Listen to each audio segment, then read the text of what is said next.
میرے ذہن میں ایک چیز آئی کہ کیوں نہ قرآن مقدس کی روشنی میں مختلف امراض کے علاج کے سلسلے میں مختلف فضائل احادیث مبارکہ میں پیغمبر رحمت صلی اللہ تعالی علیہ وسلم سے جو منقول ہیں ان کو آپ کی سماعتوں کے حوالے کیا جائے، تاکہ آپ بھی قرآن مقدس کے ذریعے اپنے مریضوں کا علاج بھی کر سکیں اور مریضوں کو قرآن مقدس کے ذریعے شفا بھی میسر ہو سکے۔ یہ بات اپنی جگہ مسلم ہے کہ فائدہ اسی وقت ممکن ہوگا جب پڑھنے والے کو قرآن پر یقین بھی ہو، باعمل بھی ہو، ساتھ ہی ساتھ قرآن صحیح طور پر پڑھنے والا ہو۔ اگر قرآن صحیح طور پر پڑھنے والا نہ ہوگا تو اس کے وہ فائدے جس فائدے کی وہ امید رکھتا ہے شاید کہ میسر نہ ہو سکے۔ میرے رب نے قرآن مقدس کو مرض کا علاج نہیں بلکہ شفا کے طور پر فرمایا۔ علاج اور شفا میں فرق ہے۔ علاج کے اندر امکان ہوتا ہے کہ ممکن ہے اس سے فائدہ ہو یا نہ ہو، لیکن شفا کا مطلب یہ ہوتا ہے کہ یقیناً علاج کارگر بھی ہے اور مرض کے علاج ازالے کا ذریعہ بھی ہے۔ تو میرے رب نے قرآن مقدس کے حوالے سے کئی مقامات پر لفظ شفا بیان فرمایا۔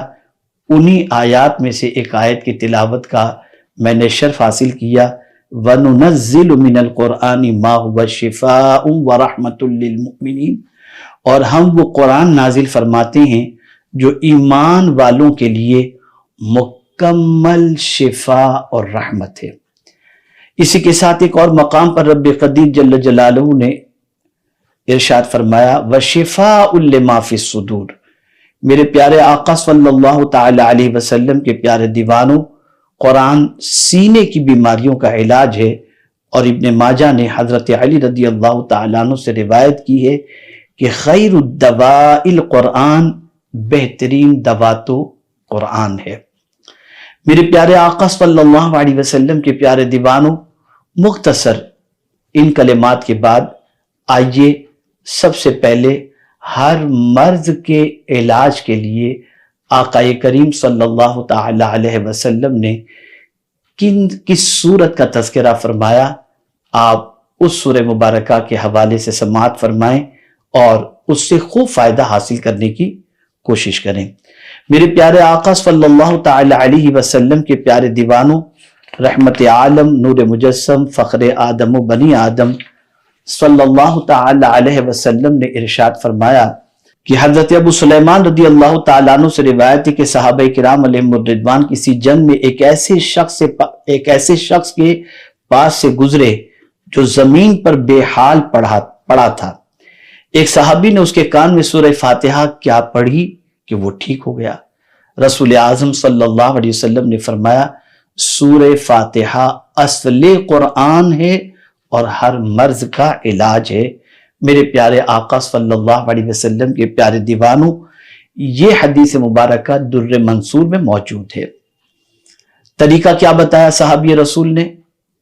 وہ طریقہ یہ کہ کان میں سورہ فاتحہ پڑھ کر کے انہوں نے دم کیا، جس کی وجہ سے مریض ٹھیک ہو گیا۔ اسی طریقے سے حضرت عبداللہ ابن جابر رضی اللہ تعالیٰ عنہ سے روایت ہے کہ سورہ فاتحہ سوائے موت کے ہر چیز کا علاج ہے۔ سبحان اللہ۔ میرے پیارے آقا صلی اللہ علیہ وسلم کے پیارے دیوانوں، آپ اندازہ لگائیں سورہ فاتحہ میں اللہ عز و جل نے کتنی تاثیر رکھی ہے۔ سعید ابن منصور اور بہقی وغیرہ نے حضرت ابو سعید خدری رضی اللہ تعالیٰ عنہ سے روایت کی ہے کہ سورہ فاتحہ زہر کا علاج ہے۔ اللہ اکبر۔ میرے پیارے آقا صلی اللہ علیہ وسلم کے پیارے دیوانوں، اگر کسی کو کسی موذی جانور نے ڈس لیا ہے اور اس کا زہر جسم میں سرایت کر چکا ہے تو وہ سورہ فاتحہ پڑھ کر کے دم کرے۔ اللہ کے رسول صلی اللہ علیہ وسلم کے فرمان کی روشنی میں انشاءاللہ رب قدیر جل جلالہ شفا عطا فرمائے گا۔ اسی طریقے سے طبرانی نے اوسط میں حضرت سائب ابن یزید رضی اللہ تعالیٰ عنہ سے روایت کی ہے، وہ فرماتے ہیں کہ رسول اللہ صلی اللہ علیہ وسلم نے مجھے سورہ فاتحہ پڑھ کر دم کرنے کا عادی بنا دیا۔ اللہ اکبر۔